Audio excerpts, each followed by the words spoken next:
Hi, welcome to the Celestial Circle podcast. I'm Love. And I'm Tylin. We're two Los Angeles-based astrologers and healers. Join us each month as we explore the upcoming transits to see how they will affect you, show up in the world, and in our own personal lives. We hope that you will find guidance, understanding, and fun as you apply this wisdom to your own life. And if you'd like us to give you personalized insight, please submit any questions you have on upcoming or current transits to thecelestialcirclepodcast@gmail.com, or you can DM us on Instagram at thecelestialcirclepodcast. The circle is now open. Thanks for listening. Happy May! Happy Beltane! It's spring! Spring is here! Such a vibe. Yeah. I love this season. It's my favorite time of year. Yeah, well, because you're you're an Aries and you bring spring. Yes. I just had my birthday. New to Yosemite. Yeah. Yes. Any notes for the children watching at home? Any notes? Yeah. What was a fun thing about Yosemite?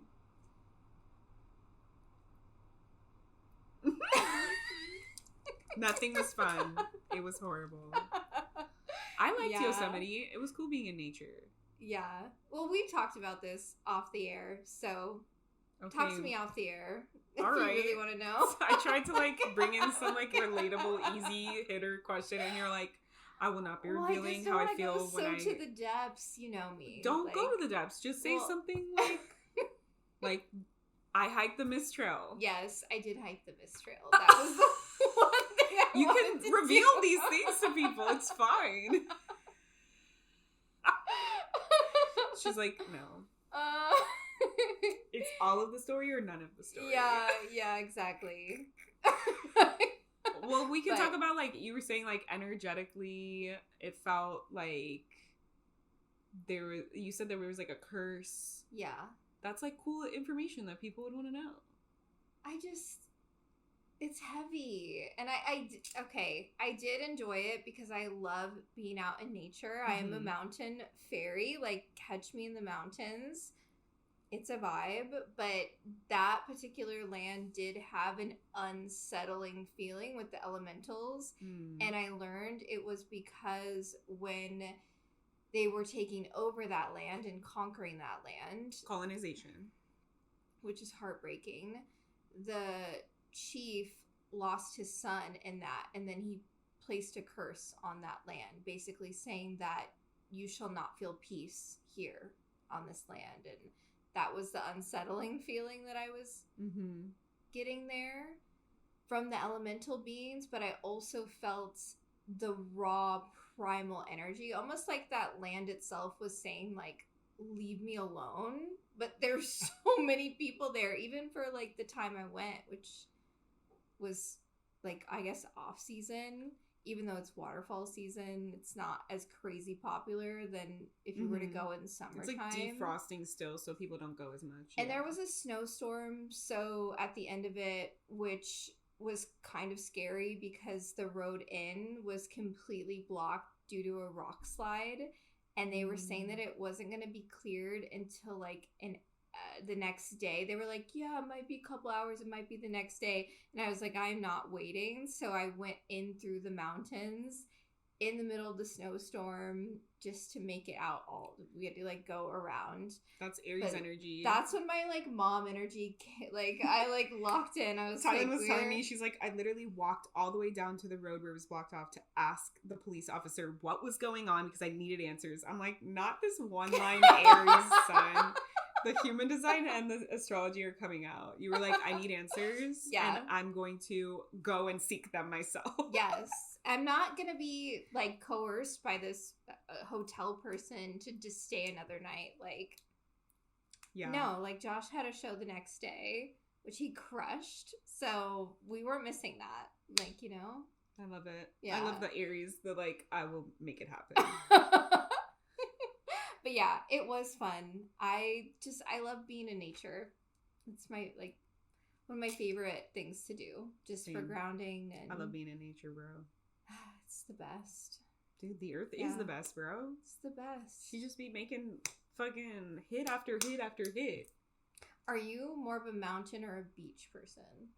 I don't know if I have a preference. I like all nature, I feel. Well, yeah, but that's like a common question. Like, if I were to live, probably beach. I have like a weird claustrophobia thing. I'll be afraid of like getting snowed in and not being able to leave. Yeah. Like, I can't live in apartments where it's like long hallways and like it's no windows. Yeah. Like, that shit creeps me out. Yeah. I can see that. I like the open. And it needs to be open. And like, I like our apartment. There's like a bunch of exits. Yeah. It's like right there. Yeah. You don't have to walk down and do an elevator and a whole thing. Yeah. That's like scary to me. Yeah. I don't know if it's like it activated in this horrible, like, it's like, welcome to the childhood trauma series. In this horrible thing that happened as a kid. But I know my grandma's family, they all died in a fire. And they lived on the 3rd story, and this girl lit a fire on the 1st story. And so like the floor collapsed and like the water pipe burst, and my great grandfather and my grandma's brother died by falling through the floor and like getting drowned by the water. That's intense. And she had to jump out of the window with her mother and her grandmother, and then her grandmother died in the hospital, and then her mother like lived a little. So she like lost like all of her family members in this fire. It's in the New York Times. There's like an article of it. It's from New York. But like, so sometimes I feel like I have this like ancestral remembrance of like, don't get trapped in a place, because all the time I'm afraid, because we live on the 2nd floor. I always just like random, unprovoked, just feel like, what would happen if the floor fell out from underneath me? Like, I'm always thinking about that. It's fucking wild. Whoa, is this why your soul incarnated with Saturn in your 4th house? Maybe. Some healing there. Maybe. Around. My grandma had survivor's guilt her entire life. Yeah.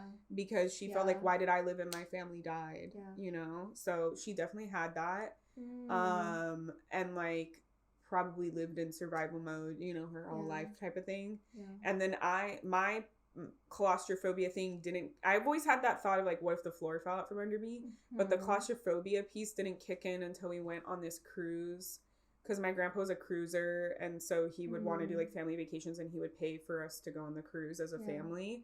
And we only had like 1 or 2 of them my whole life. And we went on this cruise, and I was sharing a room with my mom, my brother, and my stepdad. And it was right when I started dating Frankie. So it was like in the 1st year of college. I was like 18. And we went to the Bahamas, I think was the cruise. What was it? Yeah. And I, you know, you don't have service because it's like international. So they had these like Wi-Fi spots, and I would like try and like see if my phone would connect to the Wi-Fi so I could like email him and like see how he was doing or whatever. Yeah. And my stepdad and my mom started like being like, oh, you're just always on your phone. You're just always trying to see where he is. And I was like, all I'm doing is I'm running ahead of you as we disembark to see if I can pick up Wi-Fi. If I don't pick up Wi-Fi, I just join the group again and I keep going. Like, I'm not like, I can't go on the trip. I need I can't go on the excursion. I wasn't like derailing the whole thing. They were just, my parents are just like ridiculous. So my stepdad threw my phone in the ocean. What? Yeah, he was like, you're always this phone and you're too worried about this. And he just grabbed it and threw it over the side of the railing into the ocean. That's traumatic. And then, so I was like, and now I have to go sleep next to these people. And I'm so like triggered by this. Yeah. And I don't want, so like when we got back, I was just like wandering around the cruise, the boat, because I was like, I don't even want to go in the room with them. Yeah. And then my aunt was like, do you want to sleep in my room? And I ended up like doing that because I was just like, it was a trap. So like after that, I was like, I never want to be stuck in a space with anyone that I can't exit and I can't have my own autonomy. Like it just like really triggered that for me.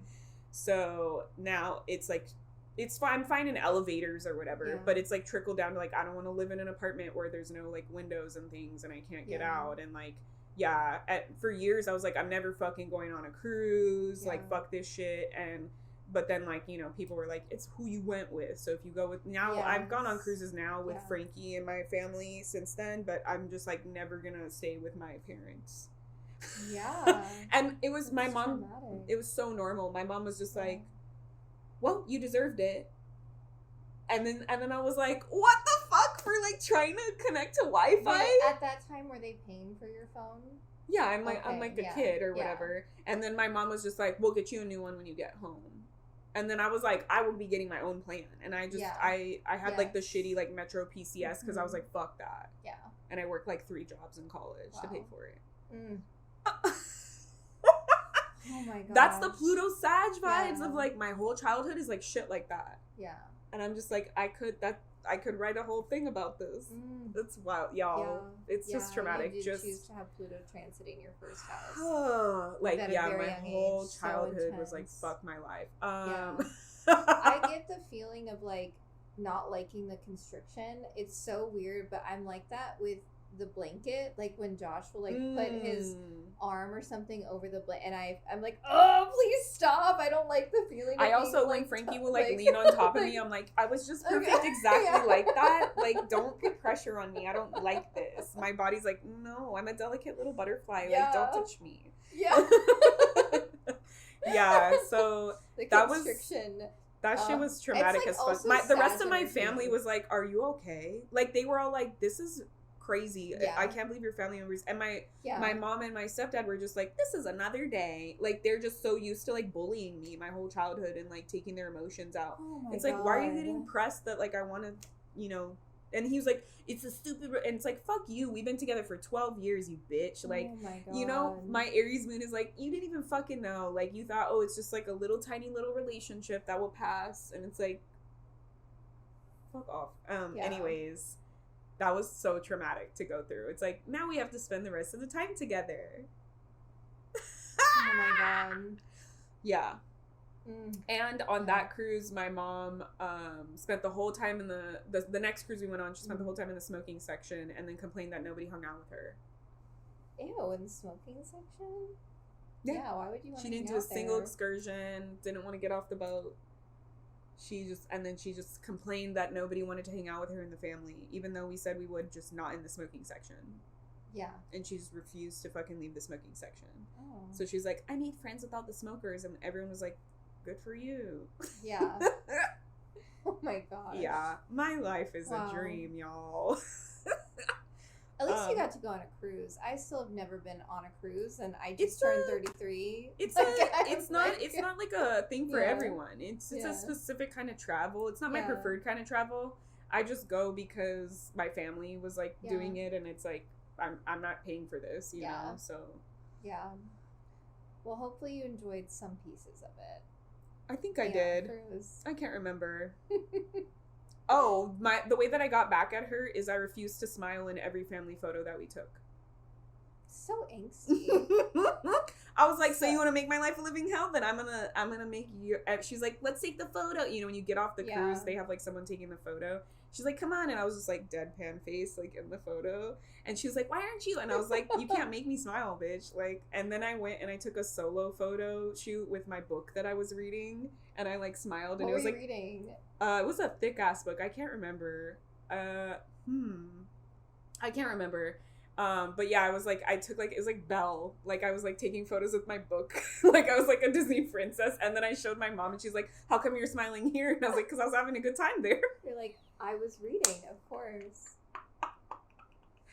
Yeah, I have to get in my shots. I have to get in my shots where I can. If your family just takes your phone out of your hand and throws it in the ocean, you got to get in your shots where you can, bro. You just got to. I was like, so, yeah. I did that before, too, in another family trip when I was younger. I didn't smile in the photo because I was really hungry and nobody wanted to, like, get me a snack or, like, leave to get they're like, sorry, you have to keep waiting 2 hours. We're almost done. And I was like, fuck y'all. Like, it was... It's a good time to be alive. Okay, I get it though. You would choose the ocean because of that. Yeah. Choose the ocean. I do really enjoy the mountains. Yeah. Like. But like a hot spring in. Yeah, hot springs are very. Oh, forest like is different than mountains though. Like foresty mountain. Okay. Okay. Like that is my jam. Yeah, Big Bear then. Yeah. You should go to Big Bear. Yeah. Hot springs. Yeah, we did hot springs in Colorado. That's like Forest Mountain Town. It was really nice. Yeah. Love it. Beach is great, but it can be really windy and super cold, and I'm someone that gets cold so easily. I love the beach. I'll Like- fucking go in the water. I don't care what temperature it is. Yeah. No I'm not wetsuit. like People that. are like, yeah, you use a wetsuit? And I'm like, no. Bikini. Ocean. Bikini? Pacific Ocean. Getting in that bitch. You're fine. You'll acclimate. Your Let's body go to acclimates. the ocean. We haven't been Mm-mm. on a beach vibe day. I'm just like in the water, That'd be but fun. I'm terrified, and I put myself in adrenaline response every time, but I do it. Cause I get like, I start like breathing. I'm like, and I start like freaking out, but I'm like, I'm doing it. I like being in the ocean, but I just get scared that like something is gonna happen, so then I freak myself out.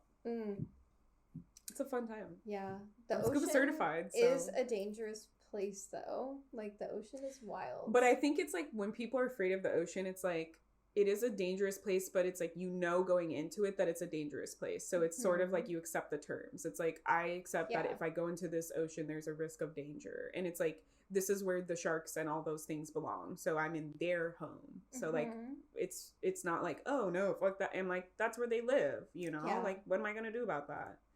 So I don't get scared of like that stuff. I get scared if like something touches my foot or whatever. Because in the Pacific Ocean, you can't really see, you know? Yeah. I love the ocean. I mean, I grew up as a little girl in Hawaii, and my parents talk about how, like, my sister Kendall would just, like, be all up on them. Meanwhile, I'm, like, running into the ocean, like, fearless. Like, that's how they would describe, like, so Aries, right? Impulsive. Let me just run into the ocean. That's true. I have seen kids that just like go into the water and they don't even know how to swim, and you're like, holy shit. I always knew how to swim. Like, it's like an instinctual thing. It is like it because you were in the womb. Yeah. You know. I've always known. And I did swimming lessons really, really young because my mom just taught me Hawaii. how to swim in the bathtub and then in the apartment pool. Yeah. My dad was in the Navy, so I remember when we were really young, he would teach us, like, we would do, like, the exercises where you have to float. Like, he would, like, time us floating, like, time us, like, how much we could hold our breath. Dang. And we'd be, like, floating, and he'd be, like, we'd be going over the phonetic alphabet. Jesus. The fuck? No, but he made it fun. It wasn't like... It wasn't like work. Yeah, he made it fun. My mom used to have me, like, she started floating, like, putting her hands underneath me in the bathtub, and she would have me, like, close my eyes, and she would, like, do, like, a guided meditation for me. She would be like, imagine you're a balloon slowly floating away, drifting off and off. Cute. So, like, yeah, I know. Like, that was a positive piece for sure. And then she, like, did it. Then we transitioned into the pool, and she did the same thing until I got comfortable. Aww. Yeah. But I have an irrational fear of sharks in the pool. It's like a common thing if you Google it. I looked it up. So I would always be afraid that there would be a shark in the pool. Wow. Yeah. It's because when I was a kid, my cousin had the big, like, Shamu whale, like, blow up thingy. And I was, like, swimming around. And when I came up for air, I was, like, out of air. It was, like, the Shamu thing was, like, right above me. And so I was, like, ah, and I got, like, all scared and stuff. And then, like, nobody noticed. And then I had to, like, play it off. Oh, my God. And I think ever since then, I was afraid of sharks in the pool. I'm not afraid of sharks. I'm not afraid of sharks in the ocean, but I'm afraid of sharks. That's why I said it's an irrational fear. What? That's why I said, like, the sharks live in the ocean. That's their thing. Yeah. I'm not afraid of sharks. I'm afraid of sharks in the pool. I'm not, like, I've seen Tomb Raider. I'll punch a shark in the face. I know what you're supposed to do. But, like, you've never seen Tomb Raider? No. There's a scene in Tomb Raider where Angelina Jolie's, like, bleeding. And then, like, she just, like, punches the shark. I was like, oh. Like, as a kid, I was like, that is like, so based. Yeah. I was like, oh. I love Angelina Jolie. Shout out to my fellow Aries moon. Actually, my dad, he got bit by a shark in the Navy. Damn. Yeah. That's hardcore. Crazy, right? That's hardcore. I'm like, look, I don't think I'll be getting bit by a shark. But it's like a weird thing. If there's shadows in the pool, I think there's a shark in there. It's like, I've obviously, like, I'm not like, I'll still go in a pool. I love big blue whales, though. It's one of my power animals. I love a big They're blue whale. supposed to be the keepers of the Akashic records. So yeah, I feel that. I've always felt a connection to the whale. I mean, being a little girl, right? Growing up in Hawaii, looking out, seeing them dance. That's true. I did whale watching in Alaska, and that was really nice. Aww. And super beautiful. Yeah, they are. They're just gorgeous creatures. The more we learn about them, the more I'm like blown away.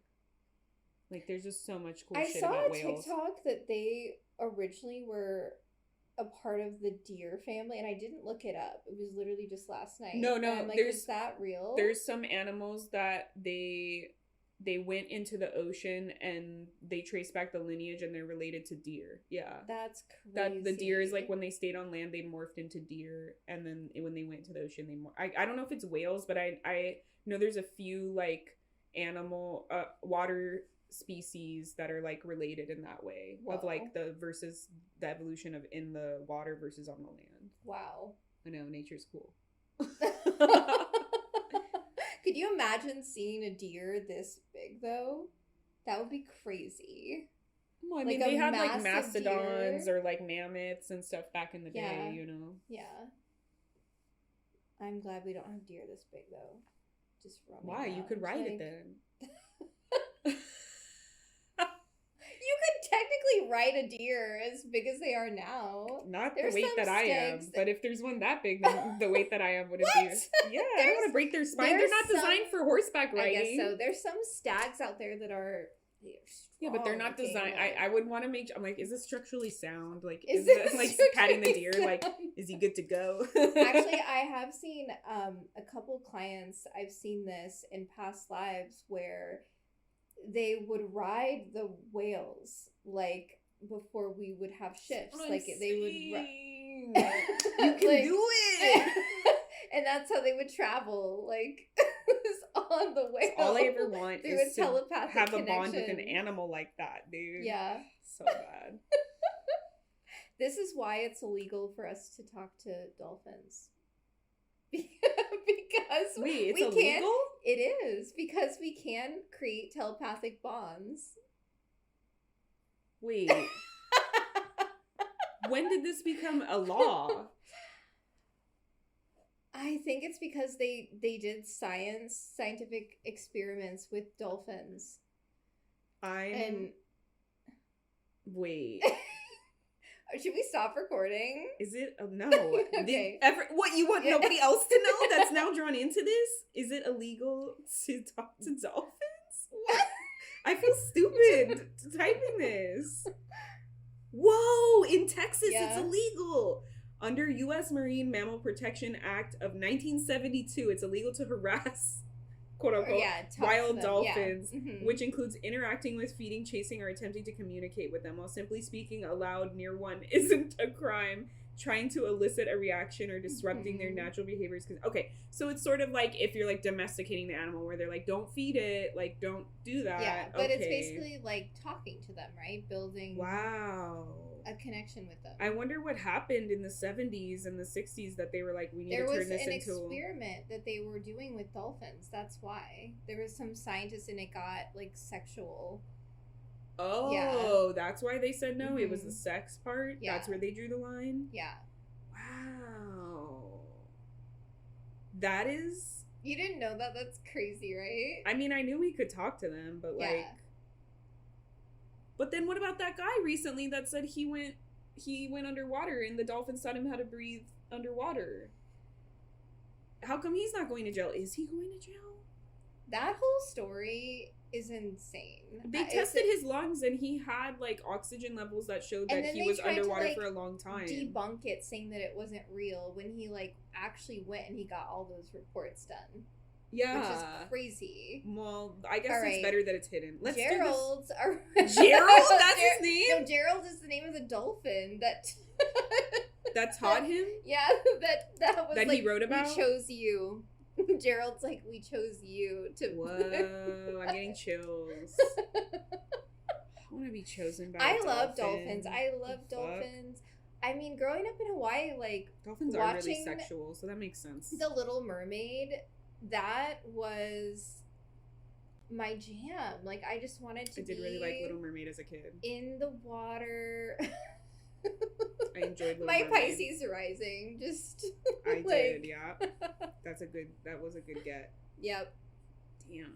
We're all over the place for May. May is... Yeah, let's give me this list. Let's read all the transits of May. May is a lot, too. We've got a lot going on. I have horrible handwriting. Okay, let's see.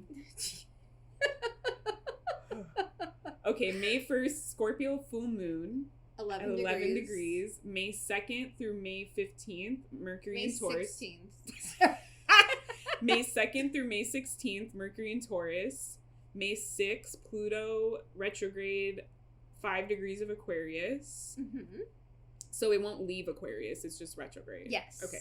Yeah. May 13th through February 15, 2027, Vesta is in Aries. Yep. And we'll explain what all that means. August 23rd? Yeah, that's just her retrograde cycle. We can skip that. Okay. Okay. May 16th, Taurus New Moon at 25 degrees? Or 28? Yes. 25. Mm-hmm. Okay. May 17th through May 31st, Mercury in Gemini. Mm-hmm. My Mercury return. Mercury return for a little bit. May 18th through June 27th, Mars in Taurus. May 18th through June 12th, Venus in Cancer. May 20th through June 20th, Sun in Gemini season. Mm-hmm. May 28th through August 11th, Ceres or Demeter in Gemini. And then May 31st, Sag full moon at 9 degrees. Ooh, that's kind of fun. Yeah. I love it. Wow. As a Sag moon, I'm looking forward to this one. And we also have a Sag moon at the end of the year in December. And we have another Aries moon at the end of the year, too. I'm looking forward to this. This December 8th, we'll have a Sag new moon at 16 degrees. That's going to be a vibe. Okay. All right. But here we are in let's May. open up. Let's pull up. We have the chart for the Scorpio, full moon at 11 degrees. I do feel like an old man. I'm like, for which moon? If you're seeing the video, my faces are funny. Should I show the people my handwriting? It's not that bad, right? Chicken scratch. Like, I mean, it just looks like you wrote it quickly. Yeah, I did. Like, I don't think you have bad handwriting. I think you just weren't trying to. I do. You do have bad handwriting? Then why are we trying to lie and get everyone to agree? Gaslighter? But it's not crazy, right? Like, no, it's not like really bad, but it just looks like you were like making notes. You're like, it's not for anyone else to see. Notes, yeah. Except for all of you that just saw it just now. I mean, barely. The lighting is so intense. Okay, wow. We still have all this shit in Aries still. Yes. So this... Oh, which, by the way, for y'all, all the Aries placements, the 7 planets in Aries, has never happened in history before. So pat yourself on the back for, like, living during this monumental time, I guess. I don't know. Embrace it. We're in some kind of new portal, new beginning, rebirthing portal. It's the first, it feels like a cleansing, like all the signs are coming into Aries and getting washed in this like cleansing water and then coming out the other side. Yes. It really is, like we've been talking about it, this new cycle starting around deeper levels of authenticity and being in integrity with who you are. Yeah, and like it even coincides with, in human design, in 2027, there's supposed to be a shift in how everything works as well in the world. So we're getting in multiple systems, like new shifts. Yeah. So this Scorpio full moon happening at 11 degrees will be in the decan ruled by the sun. And this is a very interesting decan because in the tarot, it corresponds with the 6 of Cups, which is a very sweet card. So in that card, we see 2 children by these cups, which have flowers growing out of them. And if you look really closely in the background, you can see a figure who's an adult walking away, indicating that this is a space for that childhood youthfulness. So when I was first learning about the decan system and the correspondence with the tarot, I was like, what? Really? The Six of Cups is a Scorpio card? What? But I feel like it's like inner child healing, connecting to because Scorpio energy, the medicine of Scorpio is that it brings us to the depths of our desire. That's what I was gonna say. The depths of our desire. And we know exactly what we want as a child, right? Like they say whatever you're drawn to as a kid, whatever you were curious about, you wanted to be when you grew up type of energy, that's like your skills and your gifts. Like go back to that if you need redirection in life. 100%. And I was gonna say in therapy, right, psychology, internal family systems is like a psychological concept. And it basically talks about, like, it's also known as, like, parts work and things like that. So it's, like, the inner energies that we have. The inner child is considered one of the, like, wound keepers. So that is going to be a depth piece, right? Yes. Like, your inner child, when I do therapy work with clients, is the one that remembers what happened, that holds the emotion, that there's the trauma, the water. That's why Scorpio's fixed water. Yes. So this is how we're, connecting the dots for you. Yeah, that part of yourself is always going to know. And that's inner child is usually who is steering the wheel at a lot of times if we're acting based on our trauma. Yes, because those pieces then make up the solar part, the sun ruling this decan, which is a representation of the identity, right? And this is why it is so important to do the inner child's healing, because if you might identify as a wounded part instead of who you actually are. 100%. Your wholeness in just one part of you. Yep. So this Scorpio full moon is shining this big, bright light onto those pieces that are still requiring healing, requiring your attention. And we're also seeing this, I feel like this sentiment is being echoed by the square between the sun and Pluto and Hera conjunct here in Aquarius. Yes. Because Hera rules over contracts and relationships. Yep. And Pluto is the underworld, is Hades, right? And so it's also very scorpionic energy, the deep, dark, taboo, hidden things that we don't want to bring to the surface, the intense pieces, the emotional, the transformative pieces that we carry. And I feel like having this conjunct Hera, it's going to be more centered on relationships or contracts. So it's like, it could be relationship with self. If it is inner child healing, it could be some kind of relationship with parents or family, or some kind of contract that was made on a soul level. And it feels like the Taurus, I keep seeing this visual of the Taurus energy, because it's like fixed. It's like slowly dragging this wound out from its hiding place into the light to be seen. Yeah, because we have to remember that the moon exalts in the sign of Taurus. Yeah. So in Scorpio, the moon is considered to be in her fall. It's a very intense place for the moon to be in, because she is experiencing the depths of those emotions. And Scorpionic medicine teaches us what it means to merge consciousness. Like that's what we see with fixed water, water that's held and contained. The water molecules, you'll never see them just floating separately.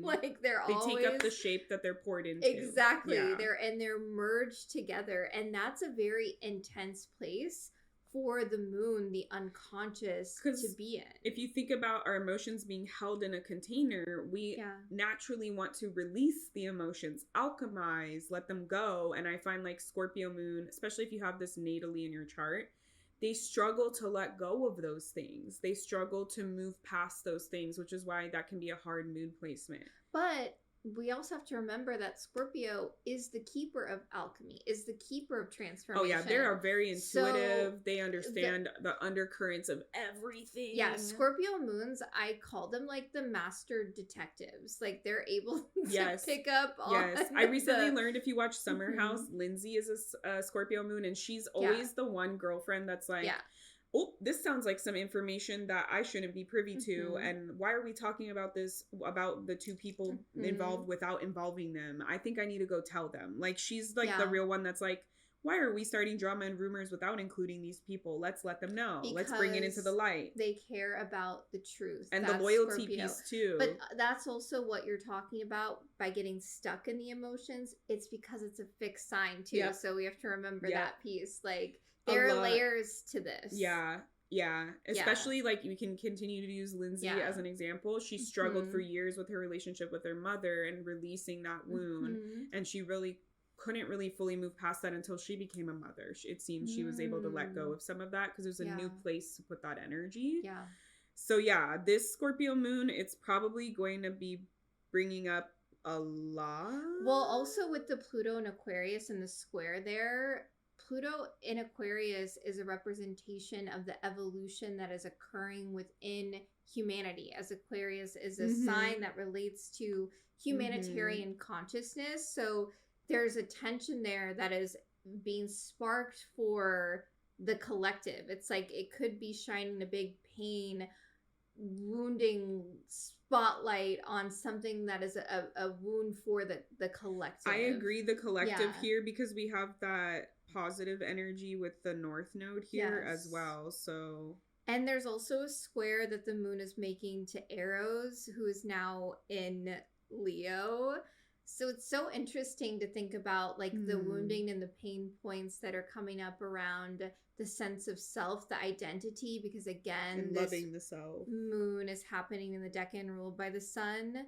And then also when you embrace that part of self, when that full moon light just shines onto that part of self, well, this is then where we are able to go after those deeper desires because we're owning them, we're claiming them. I feel like the story here is, what do I want to see more of in myself? What do I love? What do I want to experience more of? And then I take that and I let that inform what I want the collective, like how I'm shaping and interacting with the collective. Like if I personally love this and love experiencing this, then I should prioritize making space for that so the collective can experience, you know, like they say a lot of like shifting culture and shifting norms is a slower singular process. Each person that shifts in their own life creates a ripple effect, a butterfly effect in the world. So it's like if I'm making this shift for myself and I'm saying I'm no longer holding space for this and I'm releasing and I'm calling in and embodying this, then that's going to like ripple into the world around me energetically and even in your actions. You might, just the way that you're embodying, you might be a role model, or you might feel like now I'm motivated to take action in some kind of way in a collective manner. 100%, because this moon is also happening in a trine to both Jupiter, who's still exalted in Cancer, and to the North Node in Pisces. And like that, the Pisces energy is the oneness piece. So the actions that you do take do matter, and you have these desires. They are planted on your heart and they've been on your heart since you were a child for a purpose. Like there is a deeper reason. This has been a common thing that has been coming up with all my clients lately that I want to write like a whole like Substack about. The desires, like we are taught to devalue our desires, to limit, to put logic and reason over our desires. But it's like, and even to question if our desires are valid or like all of these pieces. And I feel like with that, you wouldn't get the desire if it wasn't for you. Like, I feel like people forget, like if you zoom out a little, you don't desire to be a pilot or a race car driver or the next president of the United States or whatever it is. You desire what you desire. So why were you given this desire if you're not the one that can accomplish and embody and pursue it in some way, shape, or form?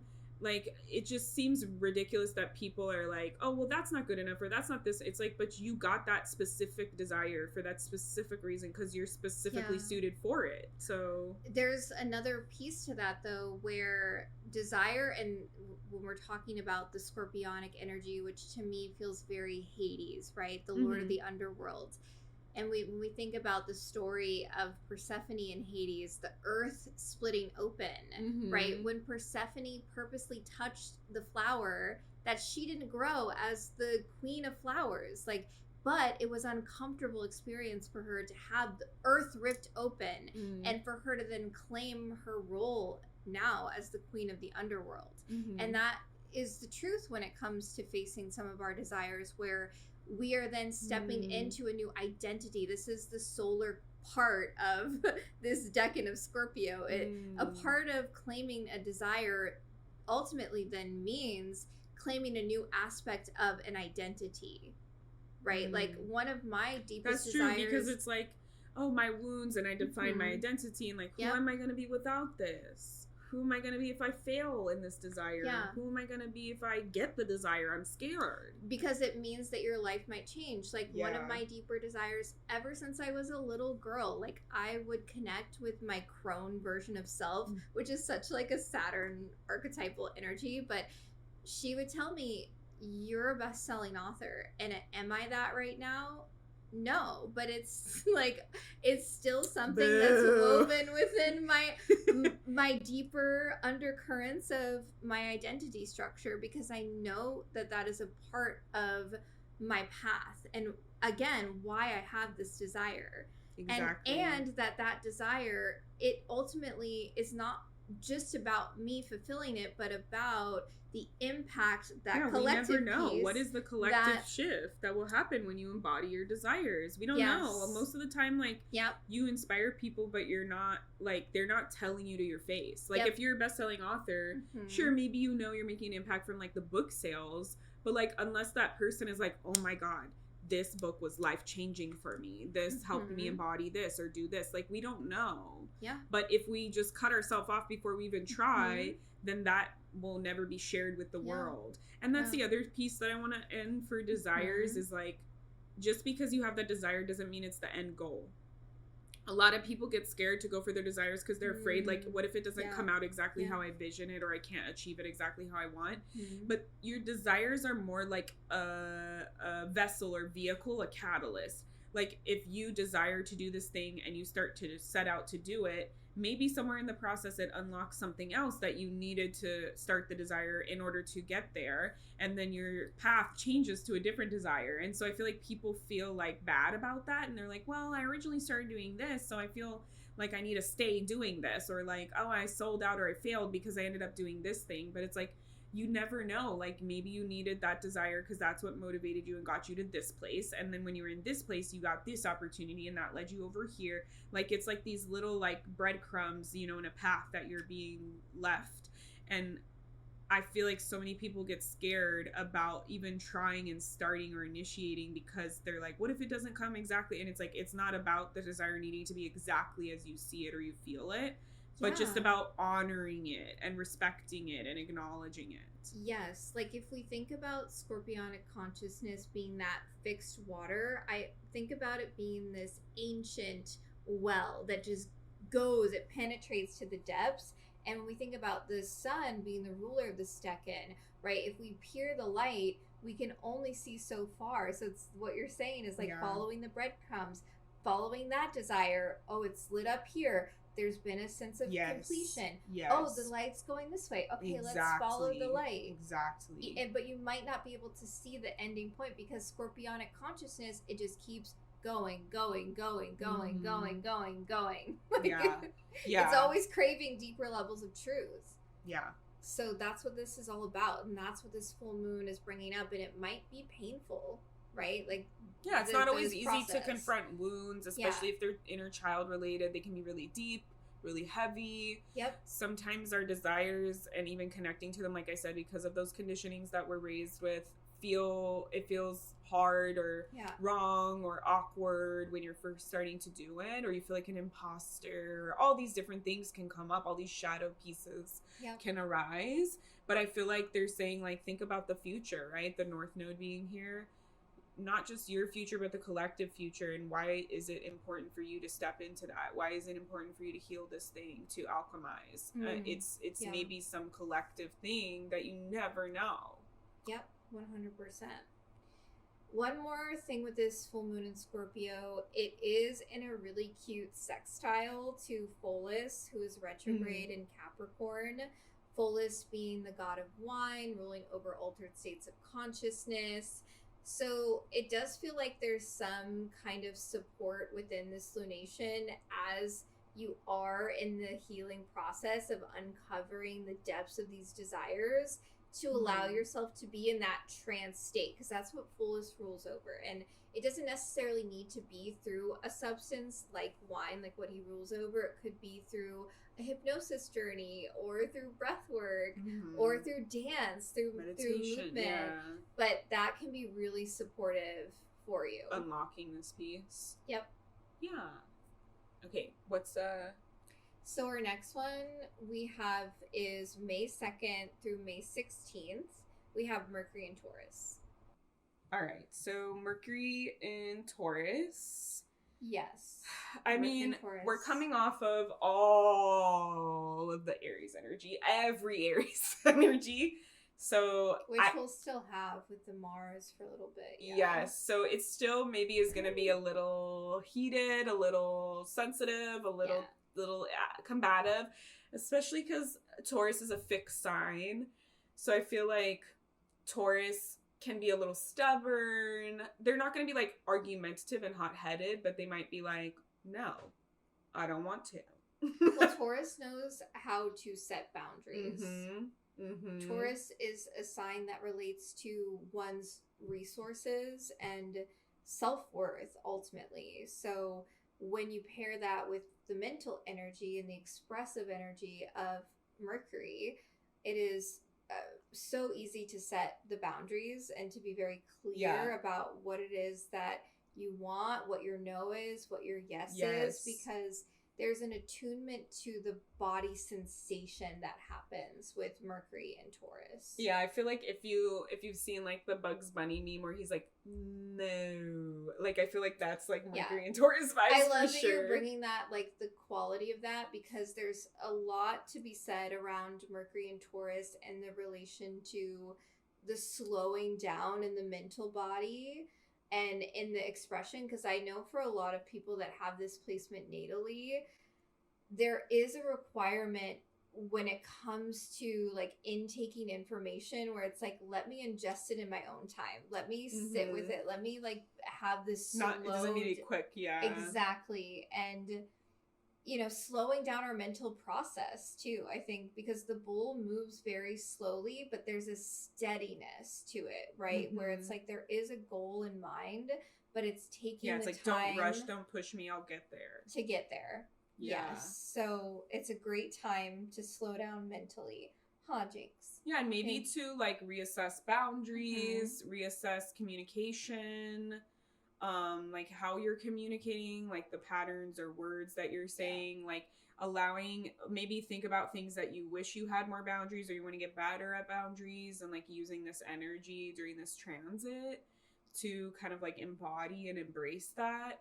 But I feel like it's giving like irritable, like, oh, just give me a second. Like I need to think, like, hold on, because of still having all the Aries energy and then having the Mercury and Taurus. Well, Aries and Taurus are both very stubborn signs. Think about that. The ram and the bull. Both, have the horns. Very stubborn. So it is about the assertion though of your willpower. Like, and the embracing of your self-worth. I feel like there's so much medicine in Taurus season around connecting to our body, to our sensuality, to our pleasure, to this material world. Because the way that I think about Taurus medicine is, when we think about this realm, everything, if we look at it from a quantum perspective, it's just light particles, all light just floating around. And Taurus is the energy that says, let's take this light and let's build something out of it. Let's create form with it. So that's why we feel like, oh, we're sitting on this couch.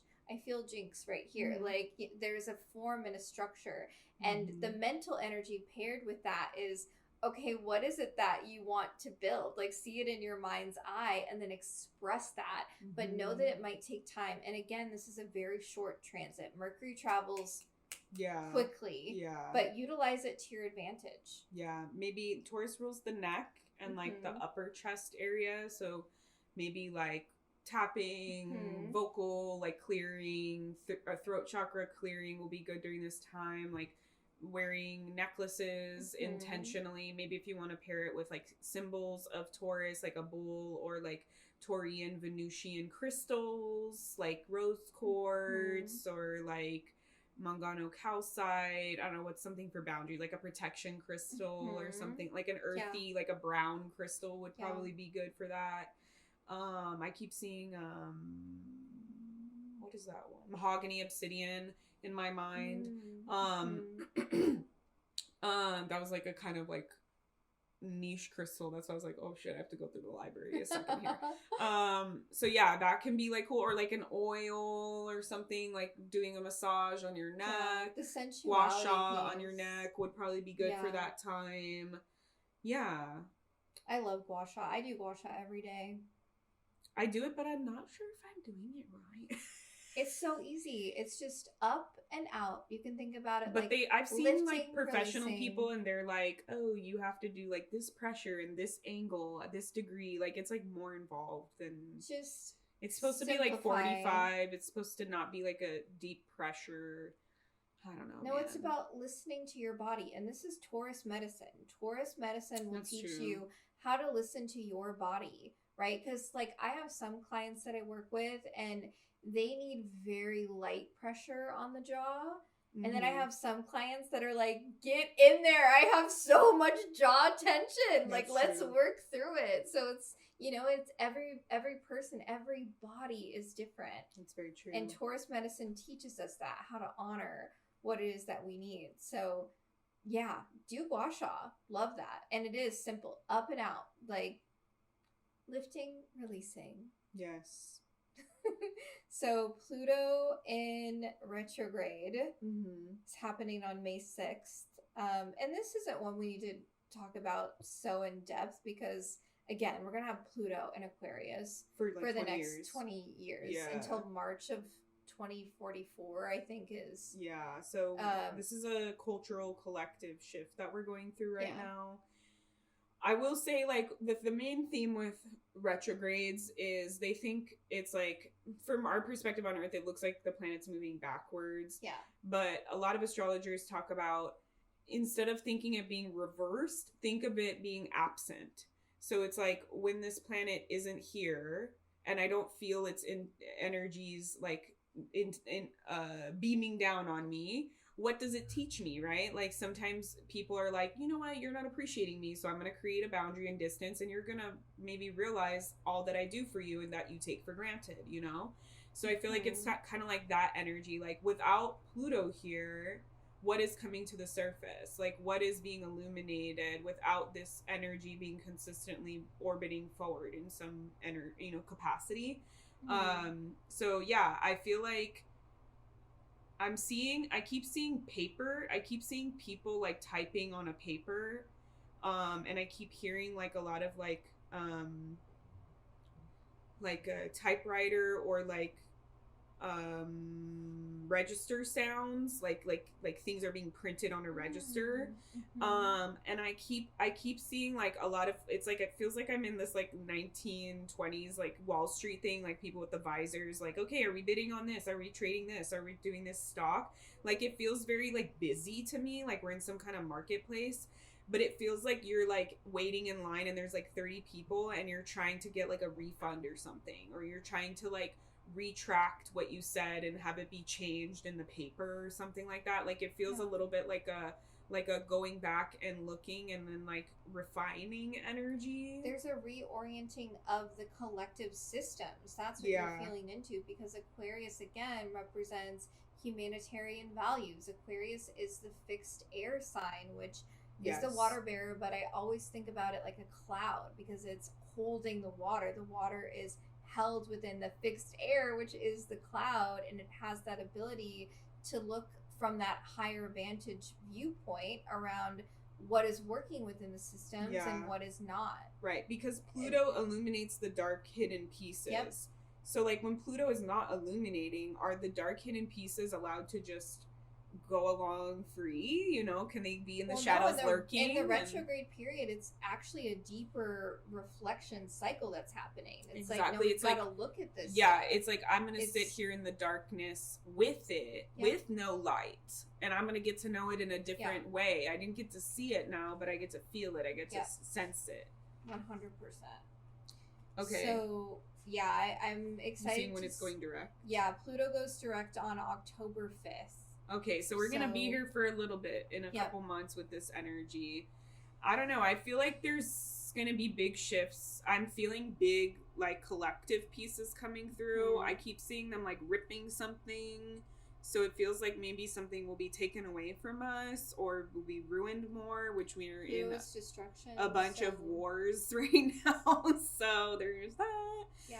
And we have all these other war signatures happening. Uranus in Gemini, Saturn in Aries, Neptune in Aries. Yeah. So I'm hesitant. I need to, like, really deepen if I want to make a prediction about what that is psychically, but it does feel like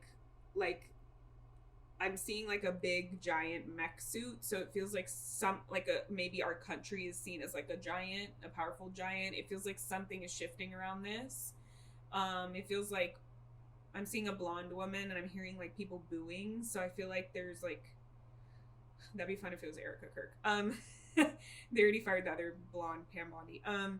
Yeah, it feels like there's some kind of, like, someone is taking the fall for something, or someone is being, like, negatively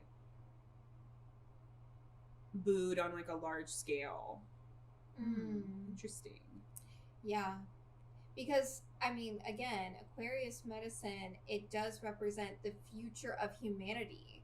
It is the sign of the visionary. And so if something is not working within the system, I feel like the Pluto and retrograde in Aquarius will highlight is gonna bring that up to the surface. It's like for deeper revisions. Reflection. We need to do revisions. Yes, and if it needs to be a person, like Pluto representing this frequency around authority and power, someone in that position, if they need to be called out, reviewed, like that. Maybe that's the subpoena for the court cases with Pam Bondi.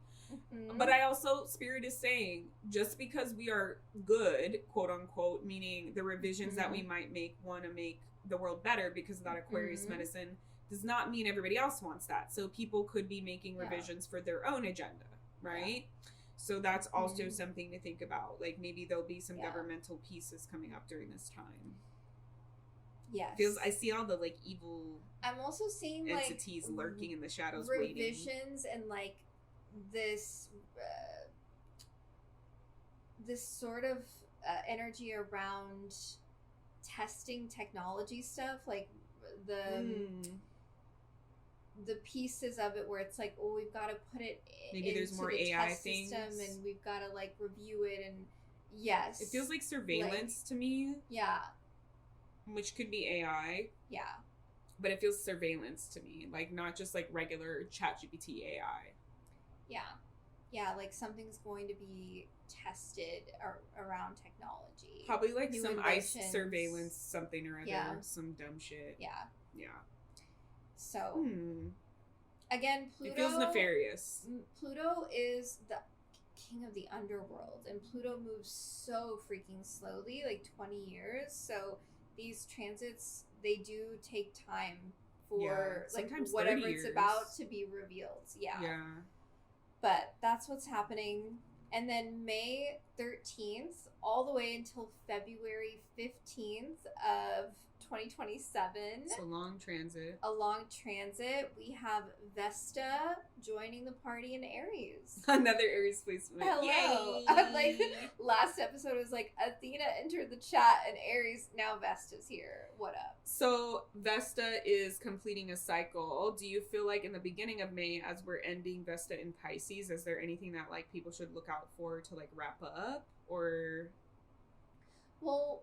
What I was reflecting on with Vesta and Pisces was the devotion to mysticism, to oneness, the connection to divinity, whatever that means for you.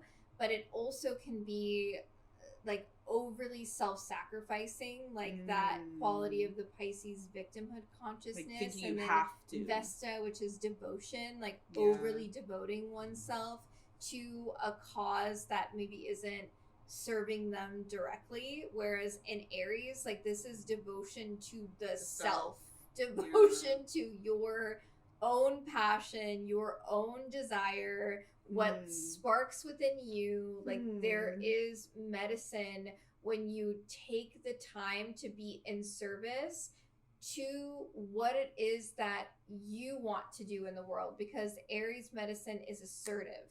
Aries is trailblazer, the pioneer. It's the first spark of light. And Vesta, who is the high priestess, who is the priestess of the hearth fire. So it's what we are maintaining our focus, our energy on a daily basis. She is the queen of rituals and routines. It feels like there's something around like the devotion to a ritual or routine that is in service to a passion that you have a desire to fulfill. But it does require your time. It requires your patience. Yeah. Like for those who've never lit a fire in their life. Yeah. Like the reason why it's like devotion is like if you are trying to keep a fire lit overnight, you have to keep feeding it. Like you have to organize the logs in like a kind of like triangle shape. You have to move them around. You have to add more logs so it doesn't the fire doesn't go out or get like too weak. You know, like it's a whole process to keep a fire lit. You know, it's a work of art. It's definitely like this devotional piece. You know, they have all these new things that make it easier, but it's like if you do it from scratch, you have to get kindling, and then you have to let that catch enough so that you could add the logs, and then you have to move the logs so that the flame is catching them. Add more, not too much because it'll get too smoky, just enough. You know, like it's a whole process. So I would say like wherever you have Aries in your chart, maybe do some reflection. Like for me, I have Aries in my 5th house, which is my house of desires and creativity.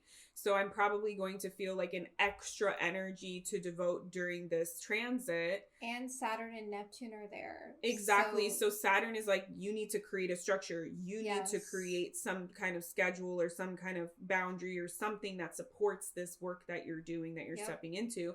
And Neptune is probably saying you need to like fantasize. You need to either play in the realm of your fantasies or make it dreamy. Make it something like, or even though bring your dream into life with the Saturn piece. And then Athena's like, yep, let's strategize. And then Vesta's like, yep, let's devote time to this. Yes. So you might, wherever you have Aries in your house, you might be feeling like extra focal during this time through February 2027.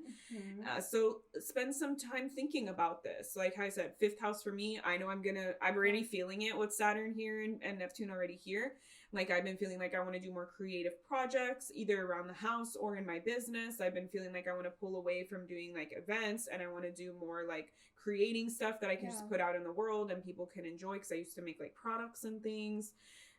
Definitely like in my house of desires, it's like, okay, I've been feeling like I really want to take action. I really want to take some forward movement and steps on my desires, my big dreams and goals in this lifetime.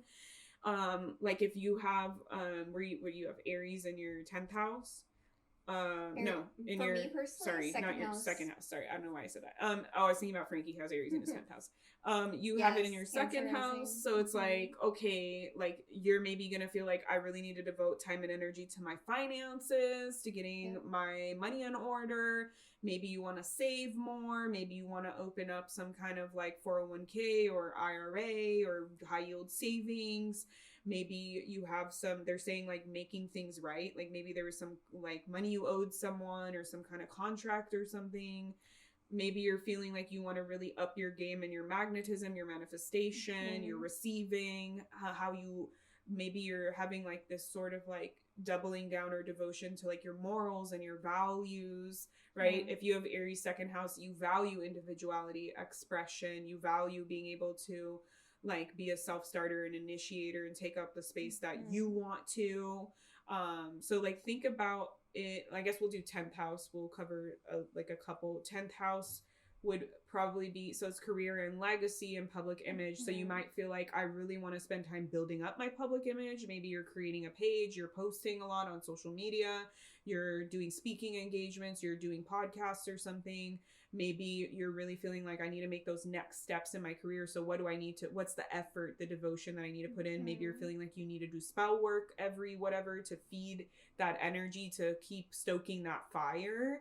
And maybe you're just like, I'm in the wrong profession, I'm in the wrong space, I want to go back to school, or I want to start writing this idea that I've always had, or, you know, something like that. Definitely with the Aries and the individuality here too. It's like, I want to be recognized. I want to be noticed. I want to take up that space. And so what do I need to do to feel good about that, to feel safe doing that, or to feel bold enough to do that if you're having Aries 10th house? Yeah, 100%. And devote your time to whatever Vesta is lighting up for you, like whatever your Aries house is, devote your time to that.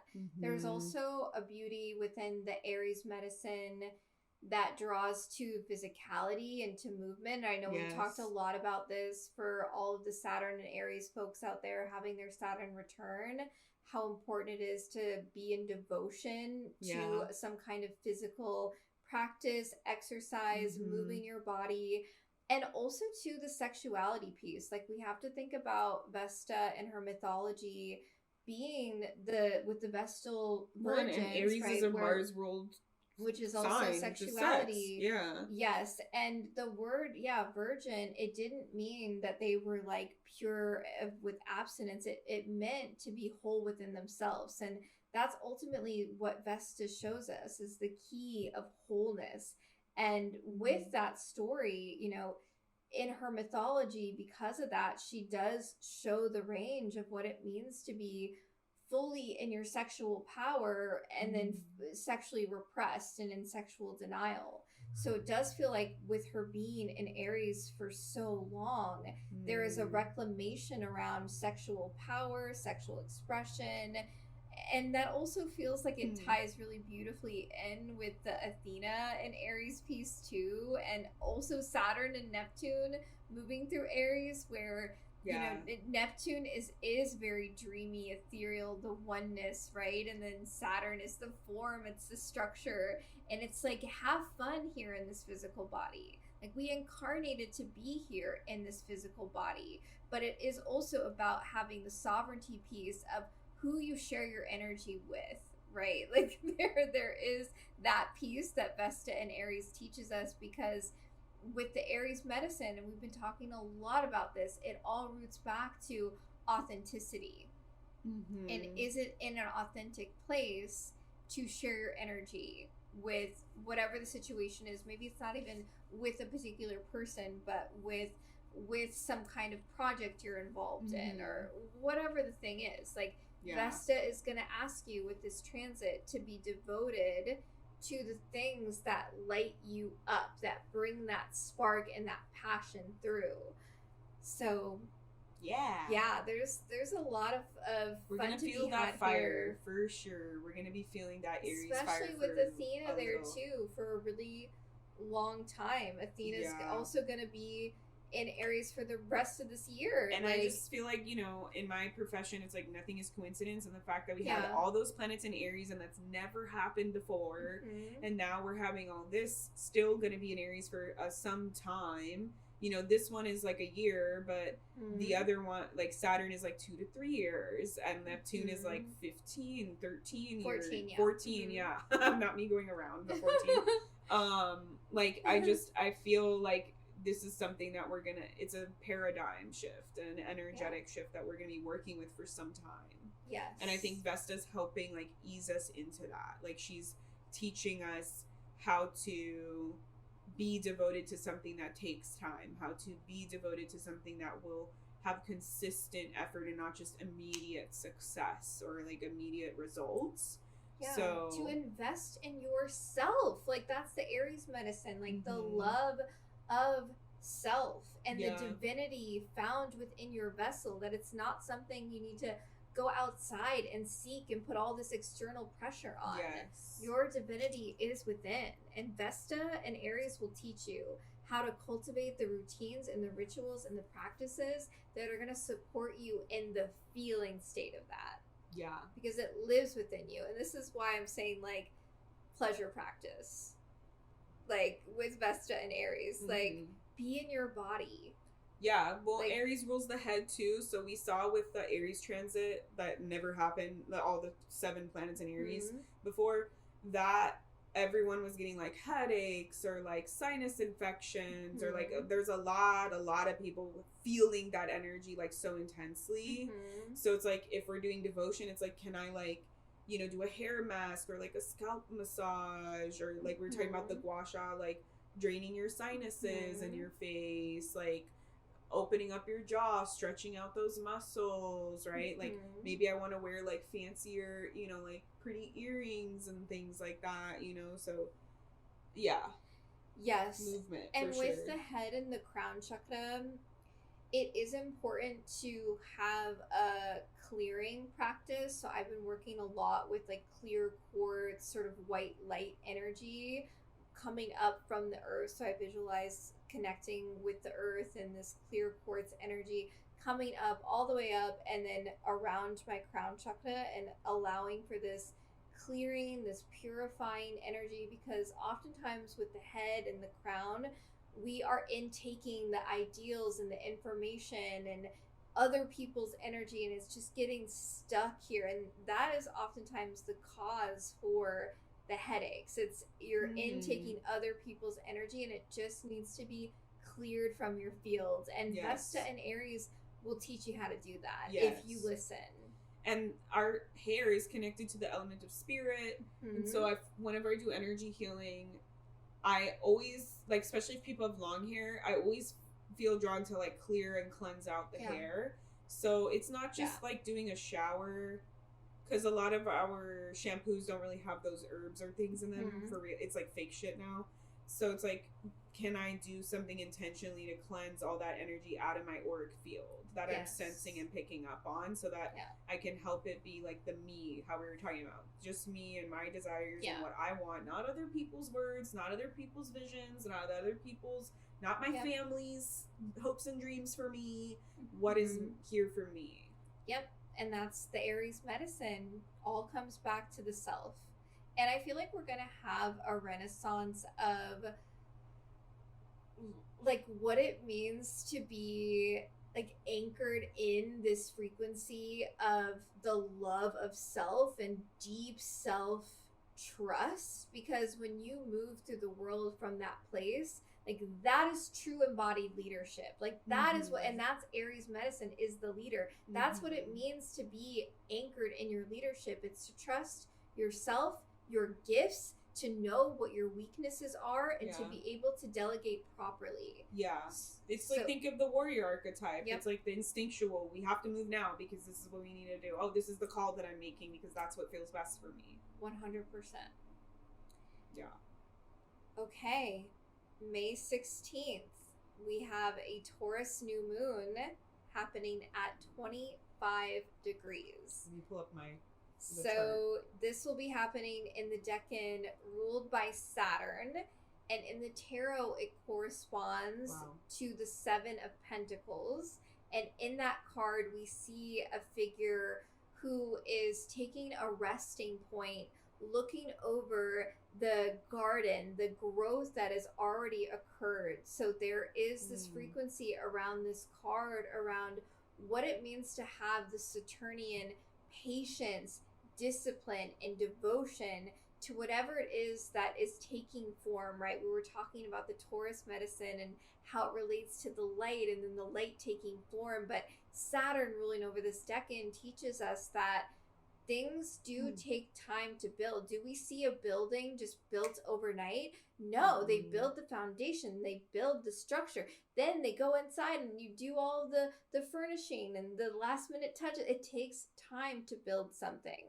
And so this is what this card teaches us, is the importance of that, and also to celebrate how far you've come. Like we see that a lot with the Seven of Pentacles, to be in that frequency of gratitude for what you have already grown in your garden.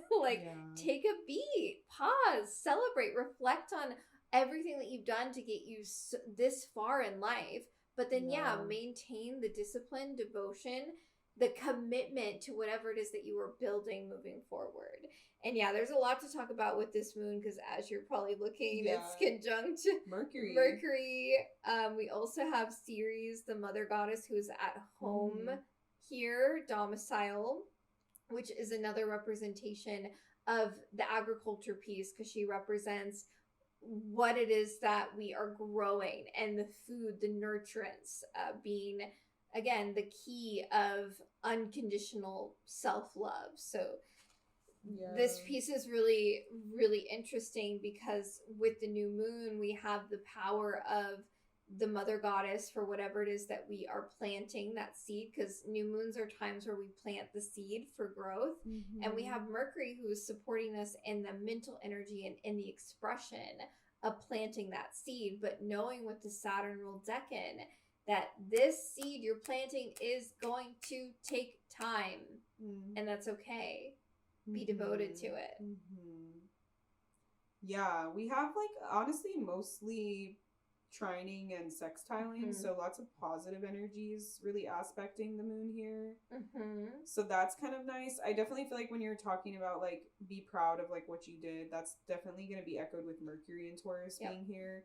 It definitely feels like, because full moons are a time for like release, right? For am I correct? Oh, it's a new moon. Sorry, it's new moons are a time for planting seeds and intentions. And I feel like Mercury being here, there's definitely going to be a spotlight to speak, to maybe write it down and say it out loud over and over and over until you feel like embodied in that energy.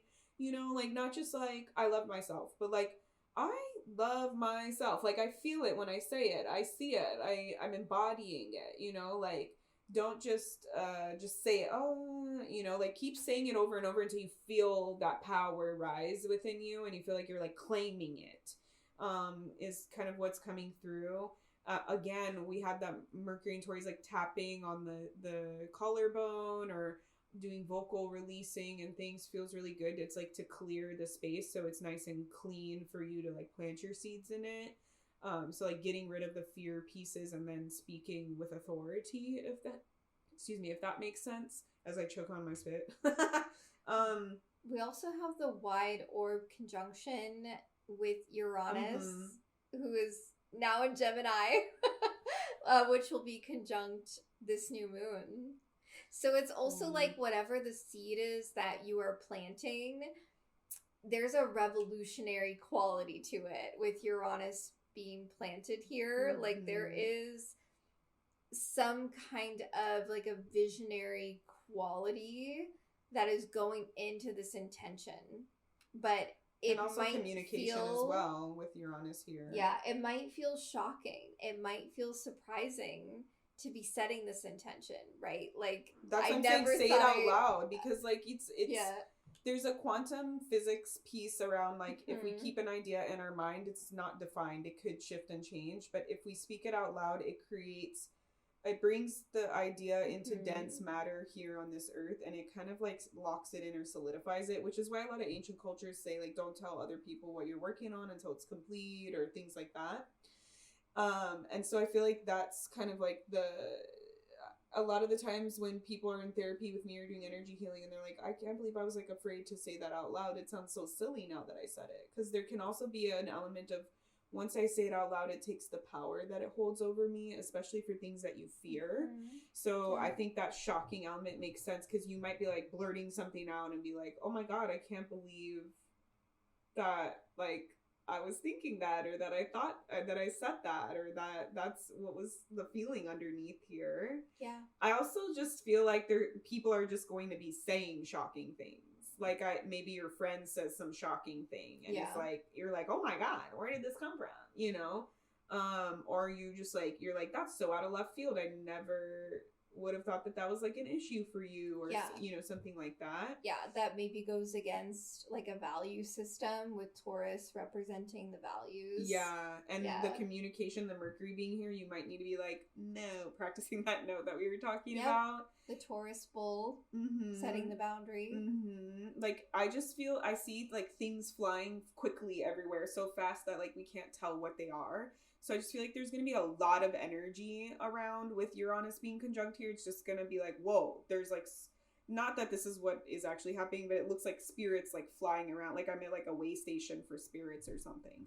Like it just feels like there's so much going on that you're like, how do I even focus? How do I ground? How do I begin to like anchor this, right? Because in a new moon, we're rooting something in to build. And that's why I like that there's a lot of Taurian energy here to help us ground and center. I feel like getting very grounded and centered is going to be a big deal during this new moon, because that Uranus energy is going to be like, and you're going to be like, holy, I'm not sure if I feel correct about this. I can't like anchor and ground into it and center and see if it feels good.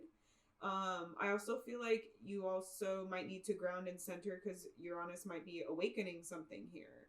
Like you might be coming to some like, oh my God, like you said, the value system piece. Like I never thought about it this way, and now I totally feel like this. Or like, oh, I never saw it this way, and now I need to like reorient my whole life, my whole foundation of what I built my identity or my perspective on.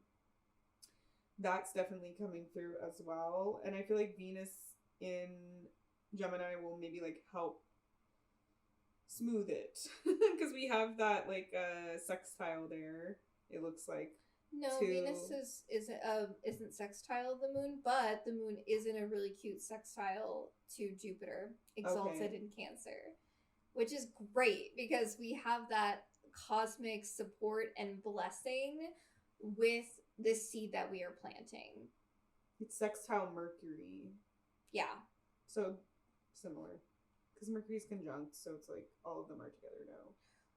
No, it's not. Mercury's in sextile Venus. I don't know. The little chart thing. Venus is sextile Mars. 2, That's kind of 3. cute. It's the third one. Then it is sextiling. Like here, no? All of them sextile. 1, 2, 3. Venus, though, right here.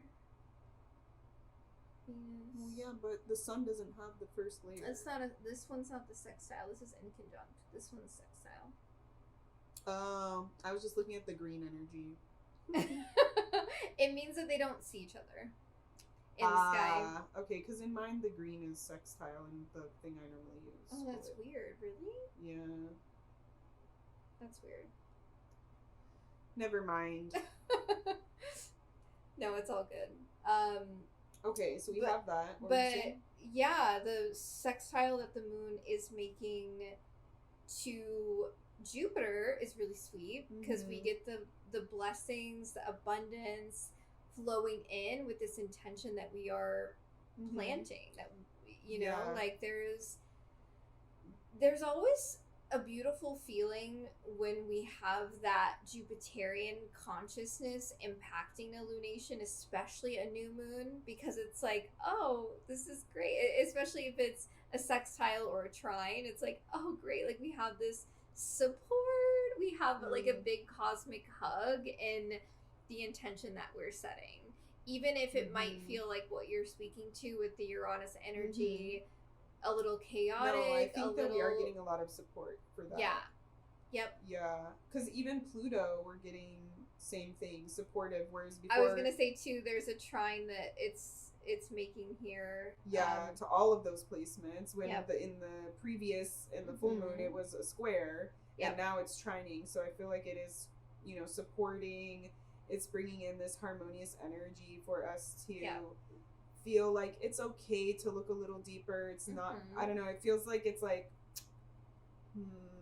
Pluto is hanging out with like a baby, like I'm not gonna like give you the full intense, but I'm gonna like kind of explain it to you in a way where you can get it, but it's not so like in your face and like hard to deal with. So it's like a little reprieve, like they're like, okay, you got this, Yeah, because I feel like with the Scorpio full moon, again, we were talking about like shining this big bright light on a wound, a trauma, or a pain point that somehow is impacting the collective. But then when we get to this new moon in Taurus, there's something around setting the intention that is going to impact the collective in a way that is helpful, right? And that's where the trine energy comes into play, where this is supportive energy. This is loving energy. Like there's something about this intention that you are setting with the patience, the devotion, the discipline to whatever the seed is that you're planting that is eventually going to be supportive for the betterment of humanity, right? And that's also the Uranus piece conjunct this new moon. Uranus is the visionary. Yeah. But we also have to, like, think about when we are planting the seed, it's like we have to pull up the soil, like things have to, it's a disrupt. Uranus energy is okay with triggering the environment. Uranus energy loves to disrupt for the betterment, right? That's where the shock and the surprise comes in. It's like, I'm saying the shocking thing because I need to wake you up so that it creates a shift within society. And that's also like planting the seed. We got to move the soil around, right, to get to the part where it can be planted in, and then we pack it over. So there's a lot of movement happening. The other thing I was going to say with this new moon is that it is in a square to arrows in Leo. So there is a tension happening around the arrows energy, which is the love of self-expression in Leo. It's the love of being able to shine. It's the love of radiance. But then with the square, especially with this Saturn ruled decan, again, this is a decan that suggests that things do take time to be built, right? Like there is a devotion, a discipline that is happening. So the square is really interesting because it's essentially suggesting then that this intention that we are setting, there is a friction that is happening within the identity part, like the self-expression part for whatever it is that the seed is that we are growing, right? Because that means, like what we're saying earlier, when we acknowledge our desires, that a part of our identity shifts. So yeah, I find this piece really fascinating, this arrows and square the Taurus new moon. Yeah, I feel like this moon is definitely directly communicating with the previous one, and it's like a continued story that now that we cleared out some stuff, now we're calling in some stuff, and I feel like it'll probably be like around like the same themes. It feels like it's just a continuation, like not something new, but like, okay, we did this in the previous full moon, we got rid of some of the stuff holding us back, and now with that space empty, we can plant this seed for what we're moving forward. And it just feels like they're communicating in some way. They might not be the exact same theme, but I feel because it's like, you know, Scorpio, Taurus are on that same axis, they're sister signs, so it's gonna be like that. We cleared out the darker, deeper parts, and now we're expressing and stepping into the, like you're saying, the shining the light piece of the Taurus. Yes, but it's a seed that you're planting that is going to take time to grow. And the thing is, when we plant, like we were talking about with the fire in Vesta, like it's something you have to tend to. You can't just like set it out and be like, all right, that's it. Like this is not Eight of Wands energy here. Like this is like a devotion, like putting your time into this thing. Yes. But it will grow if you're patient and you're disciplined. Yes. It's a very powerful new moon to set intentions with. So I just really want to emphasize that. Yeah. Set your intention. I think especially so. Taurus risings. Like this is a time for a completely new identity, especially now with Uranus out of your first house. Taurus rising. Like that must have been an intense transit. My gosh. Like this is like I feel like a lot of Taurus risings out there, like with this new moon, it's like like stepping into a more energy. Authentic version of self, which is great. Love that for you, Taurus rising. Yeah. All right. Do we want to keep going? No. Or do you want to pause? Okay. We will see you for our next episode. And then we'll cover Mercury in Gemini, Mars in Taurus, Venus in Cancer, Sun in Gemini, Ceres in Gemini, and the Sag full moon. Yes. So if you enjoyed this, please like this, send it to all your friends. Put your questions in. Submit your questions. Give us not feedback. Getting questions, y'all. Like, yes, give us Maybe feedback. We're answering all their questions. Actually, we would love that feedback, because for May, I was telling Love, you know, I've been in vacation mode, so I did not reflect on any of these transits. I'm coming in raw, y'all. Like, I did not write out like I typically do for all the past episodes. So did you like that? Do you want me to go back and do the writing? Do you like the more intense deep dives? Do you like the more casual vibe that we've done for this episode? Yeah. Give us your feedback. Send us in your questions. Sit in the circle with us. Yeah, I will not be writing anything because I don't. I feel like Thailand is like doing the 3-line activities right now. It's like, just fuck it, we do it live. You know?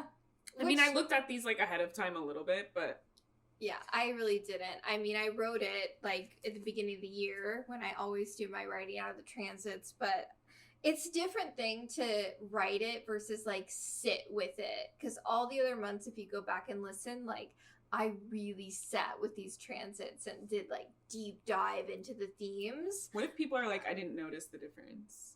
Oh, that'd be great. Oh, okay. I thought you would be insulted. That. Like, I did all this work. Like, so I'm just smart naturally. Wait, and when and this is going to come out for May, so I want to Mm-hmm. say also in May we are going to be doing something, right? Mastering. No, that's June. Actually, in May, we're not doing a class. Yes, we are taking a pause because we have some exciting things coming up for the rest of the year. But we do have the class replay for the first Celestial Circle if you want to begin to learn astrology with us, learn the basics of astrology. We also have done like the tarot embodiment card workshop. So if you'd like to watch the replay of that one and learn what your tarot embodiment card is, which is like a card, the card of your life, it gives you like a deeper layer and understanding of like the path or the mission that you've chosen to do in this lifetime and how you can embody this energy in this tarot card to help you walk that path like confidently. Yes. So yeah, you know, when we cover these moons and I'll say it's happening in this decan, which relates to this tarot card as a representation for what is happening for the lunar cycle, that is also in your chart. Like that card is you. It's your lifetime work that you came into this lifetime to say, I'm going to embody that. Yes. I love the 6 of Cups people out there. Like, and then on June 6th, we're going to be doing Mastering Mercury Retrograde because all 3 of the Mercury retrogrades this year, which we've already gone through one at this point, are in all 3 of the water signs. So this next one will be retrograding during like the Cancer season and then the last one in Scorpio. So we're doing like a donation-based class if you want to learn how to move through this Cancer Mercury retrograde. You want to learn more about Mercury retrogrades because everybody talks about them, but like what the heck does it even mean? How do I even do it? Some people are totally chill depending upon your natal chart. So these are things that you can learn. And then we're also doing on the 18th of June Uranus and Gemini. If you want to learn about the Uranus and Gemini transit, because that's going to be here, like we said, for like 14 years. So no, Uranus is 7. 7, excuse me. Neptune is oh my God, all these things. If you wanna being learn an astrologer is just memorizing numbers. Fuck. I like numbers though. I actually like math and science. But if you want to learn more about Uranus and Gemini, what it means historically, collectively, and how you can work with this transit as it's going to be here for 7 years. Please, it's all going to be donation-based classes. They're all online and there's all going to be a replay available. If you cannot come at the live time, you'll get emailed like the next day or the day after. Yes. Yeah. Yes. We want to make this information accessible and allow for all of you listening to have the tools to know how to navigate through these transits and how it's impacting you on a personal level. So join us. Yeah. Yeah. But yeah, feedback, share, subscribe, give us review, share us. We have social media pages, the Celestial Circle Podcast. So please, we would love to hear more from you in any way, shape, or form. Yeah. All right. Bye, everyone. Bye. Thank you for listening to the Celestial Circle Podcast. We are eternally grateful to have you in our cosmic community. Make sure you subscribe to our podcast wherever you listen. That way you'll be updated whenever new episodes drop. Please leave us a review and share with your friends so that our circle grows. The circle is now closed. Bye.